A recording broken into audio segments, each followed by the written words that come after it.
Praise the lord. నేటి దిన వాగ్దానము. ఆయన వారి కన్నుల ప్రతి బాష్ప బిందువును తుడిచివేయును. ప్రకటన 21:4. ప్రకటన గ్రంథం మన రక్షకుడైన యేసును ఒక గొర్రెపిల్లలాగా చూడడానికి వధించబడిన విధంగా వర్ణిస్తుంది. ఆయన గాయాలు ఇప్పటికీ కనిపిస్తున్నాయి.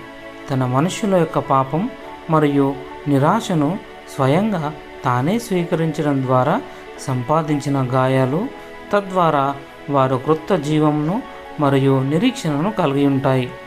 రక్షకుడు తన ప్రతి పిల్లల కన్నుల నుండి ప్రతి కన్నీటిని తుడిచివేయడం జరిగే ఒక భవిష్యత్తు దినాన్ని ప్రకటన గ్రంథం వివరిస్తుంది.